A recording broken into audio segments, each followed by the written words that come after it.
Muslims, and who indeed go off, and I think one of them ended up in Afghanistan after their foray into that kind of world. So there were a couple of churches, but the fact is most of the churches do not agree with this film or with its screening, and so it was just a couple of churches that did.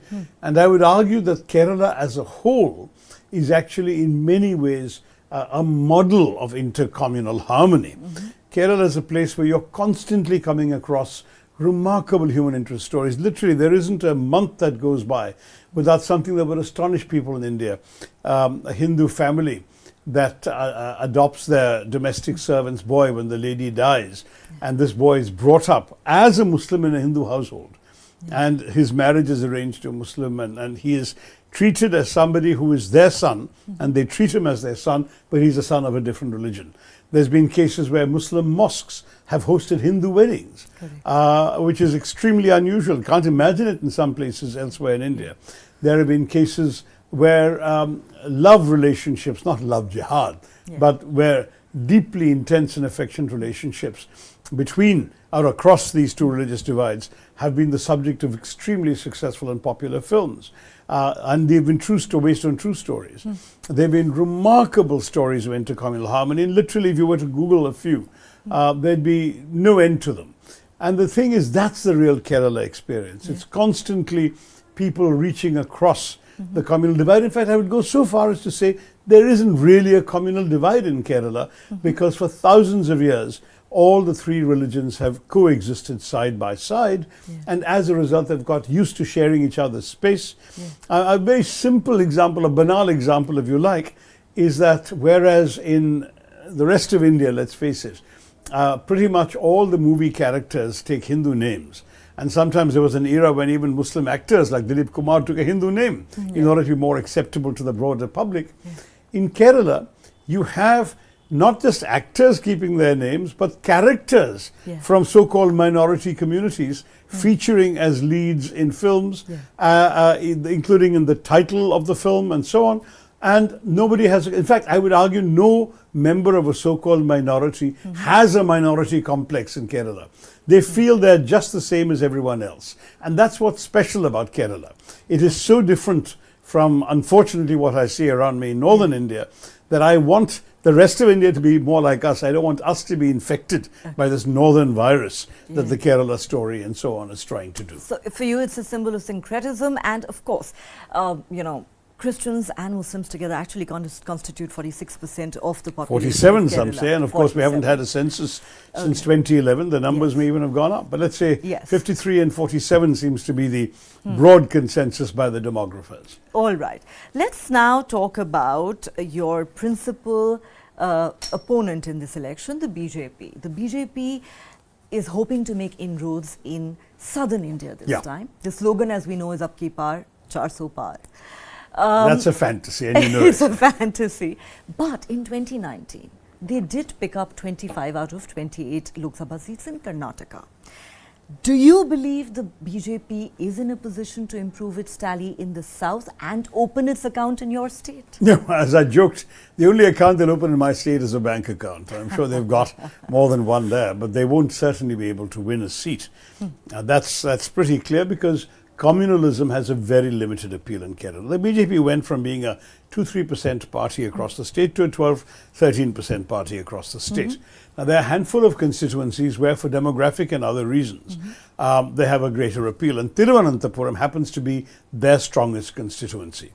Thiruvananthapuram is 68% Hindu, it's just 10% Muslim, about 22% Christian. So you're looking at... But with you in the fray, they don't have a chance, is what you're saying. Well, there is that too. But I'm just saying that the very few constituencies where the demography gives the minorities so little say that the BJP could actually make a bigger impact. And now, the truth is, they've come second twice. In both 14 and 19, they were second. And therefore, one has to take them very seriously. And as you pointed out, there was a minister contesting, and part of his message was, look, we're going to win anyway. If you win, you get a minister. If the other guy wins, he's going to be sitting in the opposition, which can be more use to you. And that kind of thing does appeal sometimes to the city elites and so on. Except that they're not going to win. I mean, it's looking increasingly clear after the first couple of phases that the BJP is not coming back to power. And that is an important That is a very bold statement to make, Dr. Tharoor. Oh, yeah. We'll come to that. But we haven't finished on the South yet, and we'll come to Yes. the North in a minute. In the South, it's very, very clear that the BJP will not be able to maintain the numbers they had last time. I'm very confident that they did impressive in Karnataka. Well, look at the polls that have come out. During my campaign, I was focused mainly on Kerala, but I saw a couple of polls, one of which had Congress winning 10 seats, and one of which had, winning 17 seats, I beg your pardon, and one of them which had Congress winning 12 seats. So even if you take the lower number, last time we won 1 seat in Karnataka. Okay. So the fact this time is, you have a government in Karnataka. and we have a government which has proven its popularity and implemented a number of measures that have been well universally hailed by the public. So I would say the BJP is simply not going to be able to maintain the numbers it had last time.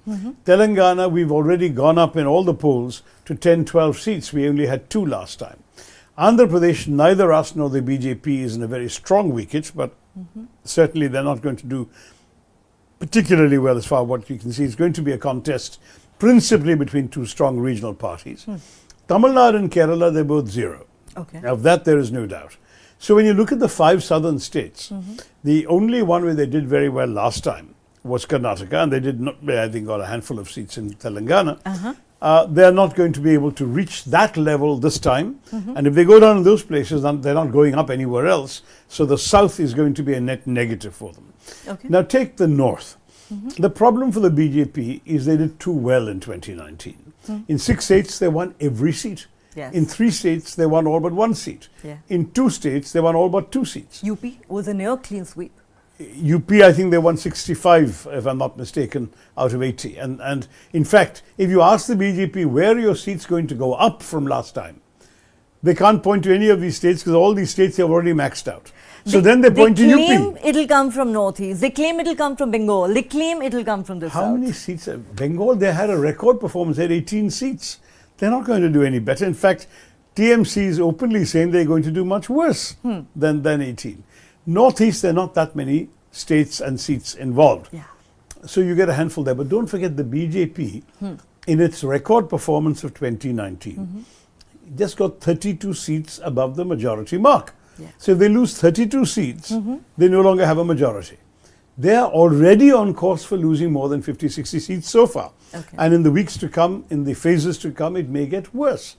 So the BJP is in very deep trouble. I think that panic has set in. Okay. You're seeing this in the arrest of a sitting chief minister who's the head of a national opposition party. You've seen this in the raid on Rahul Gandhi's helicopter, the freezing of the Congress bank accounts, and you've seen it now in the extraordinarily inflammatory rhetoric that the Prime Minister has been using, which really is a sign of desperation and truly shocking that one would expect a Prime Minister to have different standards than has been revealed in that speech in Banswara, which he doubled down upon a couple of days later. Yes. I want to talk about that in greater detail, Dr. Tharoor, but one more question about the South before we move on to the national picture. Some would say that this is being positioned almost as a North versus South election. If that is indeed the case, do you not believe that the disadvantage actually is for the Congress and the India alliance, considering that obviously the North has many more seats? Yeah, so that's why we're not pitching it as a North versus South election. I don't know who wants to do that. For us, the South has a strong stake in the North and the North has a strong stake in the South, and we're all one country. So I wouldn't say North versus South. There are issues linked to the faulty implementation of federalism under the BJP government, which have raised some genuine concerns about things like tax distribution, revenue distribution with the states, because the BJP has stumbled upon this rather clever device, which is nasty from the state's point of view, of levying more and more taxes in the guise of cesses. Yeah. And cesses are not part of the divisible pool, they're not shared with the states. So if the center is collecting a lot of cesses, the states are getting nothing. Yeah. But the states are contributing to all these cesses as well as their normal taxes.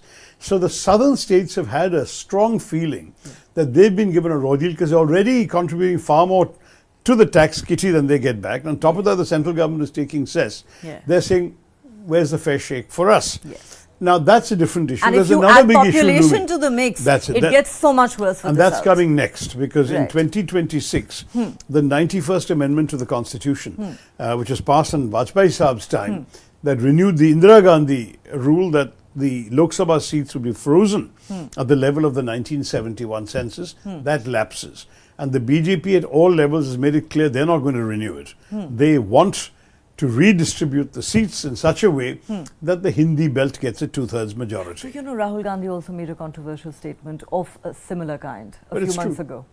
It's true, because the BJP hasn't hidden this in any conversations you have. They've said we're definitely going to do a new delimitation and there'll be a new census as well. In fact, some have suggested that the delayed census will actually not wait till 31, because there was no census in 21 because of COVID. They're going to do it very soon, maybe already this year or next year, after the elections, if they come to power. Well, as I said, I don't think they're coming to power, so that's all right. But the fact still is that the plan appears to be you have a census, do a new delimitation well before the 29 elections. Okay. And under that delimitation, there is then a serious issue for the South. That's when you can start seriously talking about North versus South issues. Okay. Because you can't create a situation in which a very productive, educated, highly industrialized and effective part of the country like and the South. one that seems to be keeping population in check. And because they've kept their population in check, they shouldn't be politically disempowered and disenfranchised. Yes. So that becomes a serious issue, because if that happens, then the South will say, what's in this for us? Okay. We're doing all the good stuff. We're controlling our population. We're educating our people. We're empowering our women, and we are contributing to the economy through high taxes. Whether it's industry in Tamil Nadu, whether it's IT in Bangalore, whether it's tourism in Kerala, whatever, you've got very, very major contributors to our GDP. In fact, in terms of GST collections, there's already been a huge war. Huge. With the centre, that the southern states have had. But let me move on to this one huge controversy that has erupted bang in the middle of this election in the state of Karnataka, and I don't think it should be confined to just Karnataka. JDS MP Prajal Rana has been accused of sexually assaulting multiple women and filming those heinous acts. There are thousands of videos that are doing the rounds. The man is believed to have fled to Germany, and of course, we know the JDS and the BJP are in an alliance, and the kind of statements that have come out so far from the camp don't really seem to inspire much confidence, because the family seems to be distancing itself from him. There are others who are actually calling it a Congress conspiracy. But my question is, what is the stand of the Congress? We know your government has set up an SIT. But really, what is your stand on Our this? stand is that justice must take its course. I mean, the Karnataka state government is a law-abiding government. They've put the police on the matter. Investigations, as you said, an SIT has been doing its work. I think eventually the prosecution will follow. But we want to do things by the book. It doesn't mean there is any political cover available to this young man if he's done anything wrong. He is a sitting MP. My question is... And what's more, he's a candidate of the NDA, not of us. We have no particular interest in protecting anyone. Absolutely. Yeah. But my question is, it's not about whether the Congress is going to protect him. My question is, for you, does it end with just setting up an SIT? Shouldn't this be a huge it ends, issue in we this hope, with a election? prosecution and a conviction if there is any wrong done. You see, at the moment, we're all guided by newspaper stories. I don't know anything more than I've read in the newspapers, and I'm assuming nor do you. We have to see what the investigation comes up with in terms of concrete evidence that can be presented to a court. I think, one has to let justice play out. Our problem, frankly, in so many issues in our country has been the rush to judgment, particularly in and by the media. So I don't want to be complicit in that. Okay. All I'm saying is we have a responsible government that has no interest in protecting any wrongdoing, and that's conducting a proper investigation. Let justice take its course. Don't we have faith in the system? Shouldn't we have faith in the system? Okay, let's see what happens to the man, because the allegations are outrageous. Okay, let's look at the big national picture. You referred to the Prime Minister's statements. I want to talk about that in great detail.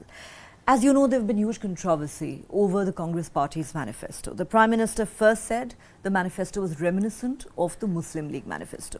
Subsequently, he told the voters during a rally in Rajasthan, the Congress wants to redistribute your wealth. If they come to power, they will take away your property and gold and give it to Muslims. They will even snatch your Mangalsutras. Dr. Manmohan Singh had clearly said minorities have the first claim on the country's resources. My question to you is very simple. Do you believe this will cause polarization and benefit the BJP to the detriment of the Congress? No, I think most people have seen through the Prime Minister's game, and there is universal revulsion at this kind of language. And it's pretty apparent, because obviously whenever the Congress has been asked about this, we pointed out the word Muslim doesn't even occur in our manifesto. You say so minorities. You can't say that. No, but you can't say this is written by the Muslim League when there is no reference to Muslims at all. Secondly, there is no reference to redistribution in the manifesto. There is no reference to inheritance tax. Prime Minister is the last person qualified to talk about Mangalsutras. Frankly, I think we should not go there. I think this whole business is really an embarrassingly communal and a rather brazenly communal appeal to sort of Muslim haters to turn against the Congress. And I think most intelligent people have begun to see through this kind of language. As I said, I believe it's a sign of desperation. I think they've seen the writing on the wall. They can do the same calculations that we can do, that I've just done for you in this show. They realize that their number is up, and they're flailing about desperately to try and use any You think the Prime instrument. Minister is sounding desperate by making what you describe as brazenly divisive and communal statements because he senses defeat? Yeah, absolutely. Otherwise, no Prime Minister, who obviously should have some consciousness of the dignity of his office, would lower himself to this level unless he really felt despair and desperation. And I think that's what's coming out in his conversation. I mean, it's shocking. I mean, I've seen Mr. Modi in his better moments, where he comes across in a much more dignified and statesmanlike manner, as a Prime Minister should. We all want to respect the office of Prime Minister. But I've also seen him when he gets into this unpleasant campaign mode. We've seen this in the past, this Smashan and Kabristan business. We've seen it when it came to dog whistles about Shehzada. We've seen it most recently now about attacking Rahul Gandhi for discrediting Maharajas and not saying anything against Nawabs. Obviously, Rahul Gandhi meant that the royal families in general had not been entirely kind to the peasantries in their countries, but as a general proposition. There are obviously exceptions in our history. But the point is not that. The point is that Mr. Modi, when he descends to this level, is not just reflecting the worst of the communal agenda of the ruling party, but he is also, I think, lowering the prestige of his office, and that's unfortunate. Our Prime Minister is Prime Minister of all Indians, including Muslims. He's a Prime Minister of the entire country. He's occupying an office that has been sanctified by some of the greatest sons and daughters of India, and he should be conscious of the weight of his office when he uses that pulpit to speak to the nation. That's why I was so disappointed in this last set of remarks. He's also referred to Muslims as infiltrators. But I have another question for you. A couple of days after this initial controversy over the manifesto and whatever the Prime Minister said, I would say came the icing on the cake. Sam Pitroda saying the US has an inheritance tax. It's a great idea that India should discuss and consider. I know the party has said it's his personal view. It's not in our manifesto. It's not our party view. But honestly, Dr. Tharoor, do you not believe, you're a seasoned politician, do you not believe that the damage has already been done because Prime Minister Modi and BJP leaders are quoting Sam Pitroda in election rally after election rally? Whether you like to admit it or not, Sam Pitroda is widely perceived as an advisor to Rahul Gandhi. And there are many who would ask today, with friends like these, who needs enemies? Look, I mean, I respect the Congress is great at scoring self-goals. Here's another one.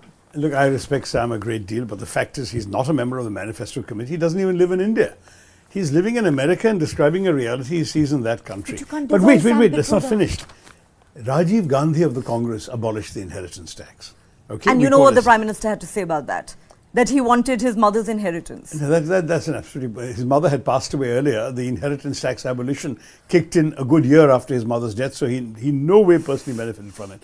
The law of the tax says from the 31st of March 1985, any debts occurring after that date. So Mrs. Gandhi had been assassinated in 84. That's really... I mean, the Prime Minister, if he said that, then he's embarrassingly wrong once again. He did say that, but coming back to Sam Pitroda, Sam, as I said, is a senior figure, but...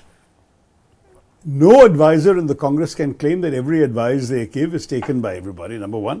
This is not in the manifesto. I was a member of the manifesto committee, so I know whereof I speak. It's not there. Third, the Congress abolished the inheritance tax, has no intention of bringing it back. There was not even a discussion of this issue in the manifesto committee, and it's not in our manifesto. Whereas the BJP floated trial balloons throughout 2019's budget preparation, where Minister Jayant Sinha, Minister Arun Jaitley all implied that the inheritance tax would be a good idea, and then when they saw the political cost thereof, they dropped the idea. But it was floated publicly and on the record before the TV cameras only by the BJP, never by the Congress. So I ask you, on what basis can the Congress be blamed for giving currency to an idea which was the BJP's idea and in the context of Indian politics? Between 1985 and 39 years later today, the only party that has mentioned this issue is the BJP, and they've dropped it too. So why is this now an election issue in 2024? This is cynical politics. Because this Sam is cynicism. Pitroda talked about it in 2024. And let me tell you what Congress sympathizers are saying. Forget about your critics and opponents. Congress sympathizers seem to think that Sam Pitroda of Jo Hua So Hua fame should definitely speak more discreetly, especially in the middle of an election. Well, you know, the problem is you media folks go and thrust cameras in people's faces, and they feel obliged to be courteous to you. But in this particular instance, I think the remark has been blown out of all proportion, taken totally out of context, and attributed to a party that has never said this. So, I mean, I really think, as an objective journalist, you do know that this is purely but BJP's. You see, as an objective journalist, I do not decide the outcome of this election. The public will, the voters will. Therefore, my question is the Congress even doing enough to clarify this controversy? Of course because we are hearing what the Prime Minister is saying in rally after I've just rally. replied. You have, but you think that message is going out to the voters? Yeah, because, you know, frankly, what are the real issues in this country? It creates fear. It creates fear I among understand, the people. but what happens to my property if the Congress comes to power tomorrow? Okay, so the Congress can assure people we have no designs on their property, even if they have more than one, as the Prime Minister has also said. But the more important issue is, why would a young man who voted for Mr. Modi in 2014 expecting to get a job soon still vote for him when 10 years later he doesn't have a job? Why would a family which can actually afford less today at the market than they could afford 10 years ago still vote for the BJP government that has given them this price rise? Why, in a situation of high unemployment and high price rise, have we also saddled our population with a decrease in incomes? Studies show that 80% of the Indian population have witnessed a decline in their incomes over the last 10 years. And of course, much of this was self-inflicted. Demonetization, no one asked the PM to do this utterly foolish thing, but it cost so many livelihoods because so many SMEs had to shut down, which were part in the informal economy, was the engine that kept India running and employed tons of people who no longer have jobs and could never get those jobs back. And by the time there was any prospect of reviving these things, COVID came, lockdown came, finished. So you're looking at a situation where Indians are really hurting. The Aam Aadmi is hurting. And for them... My question is the Congress party's message going down to the voters at the grassroots level? I know Rahul Gandhi has been going on and on about unemployment. Is it resonating with the voters? Judging by what we're hearing from the first couple of phases, yeah, I mean, I'm told very clearly that the old enthusiasm Mr. Modi's speeches used to evoke is simply absent this time. In fact, even where there is no hostility to the BJP, there is now indifference, including to Mr. Modi. And in some ways that's worse. The opposite of love is not hate, it's indifference. And indifference is what the BJP is being greeted by in many, many parts of the Hindi belt. Okay. And I'm hearing this obviously from people on my side of the fence, but the truth is it's coming right across the board. And I've read a couple of pieces by people who are not congressmen, who are no fans of Mr. Modi either, but who've made the same observation. So I would say we're looking at a rather serious situation for the BJP. And all the calculations I gave you earlier are being reinforced with each passing phase. We'll know on the 4th of June. We'll know on the 4th of June. But let's talk about the India alliance. Now, what's happening with this alliance? On dozens of seats, allies are fighting against each other. The Congress and the left have had a bitter fight in Kerala. You said that, they had the left and the BJP had a friendly match. AAP versus Congress in Punjab. Your Delhi chief has quit over the alliance with Aam Aadmi Party. Mamata Banerjee says the Congress and the BJP are on the same side in Bengal. She doesn't seem keen on a joint manifesto either. My question is, does it look like a robust alliance that can take on and defeat the BJP? Look, it was always clear from the beginning that the India alliance was at the national level, but that in practice there would be differences from state to state. It was certainly very clear to us in Kerala, because for 55 years the Congress-led UDF and the Communist-led LDF have been at loggerheads and alternating in power, in fact. And therefore for us, even the thought of common cause with the communists was out of the question in Kerala. But right next door in Tamil Nadu, the CPM, the CPI, our ally, the Muslim League, ourselves and the DMK are all partners. And there was no issue at all, not even on seat sharing. So it depends on each state. That's why it's entirely possible to have an alliance in Delhi with AAP and not have one in Punjab. As far as Mamata Banerjee is concerned, it's a pity that it came to that, but we have no doubt, and she's also made it clear she has no doubt, that after the election, that they would certainly be part of an anti-BJP coalition to form an alternative government. So I'm not too worried. 2004 is the analogy I would remind you of. Not just the fact that the UPA was stitched together after the election, but that even the common minimum program was drawn up after the election. They came together and they agreed on that. That can be done again. It's not a problem. I think let's look at the numbers on the 4th of June, and I think we'll make it work. So got to go now, I'm afraid. I have a few more questions for you. No time for that. We'll make it very, very quick. We've already had half an hour. We'll make it very quick, Dr. Tharoor. You know, again, the question people ask is, what exactly does the India Alliance stand for? I know that Congress has been saying this is about saving the constitution and democracy. You've talked about pluralism, secularism. Is this resonating with the voters? Because going by opinion polls, Prime Minister Modi's popularity is still quite intact. No, on the contrary, as I said, we think that whatever personal feelings Mr. Modi may have evoked, that these are dying down now as people confront the realities of their daily lives. But more important, we are concerned about undoing the damage done to our politics, to our democracy, to our political discourse and to our constitution over the last 10 years. So the hollowing out of the autonomy of various institutions, the problems created by the BJP, by the weaponization of ED, CBI, IT, NIA and all of these law enforcement agencies, literally the emasculation, if one can use that word, though it's a sexist word today, of many of the institutions that used to be upholding autonomy in our country, from the CAG to the Election Commission, the Information Commission, even the judiciary. All of these things have to be reversed, and the Congress and the allies will do it. Secondly, we will restore federalism. Why are so many leaders leaving the Congress and joining the BJP? I know you many face leaders fear of leaving the BJP agencies. and joining the Congress. It's every election there's currents going in all directions.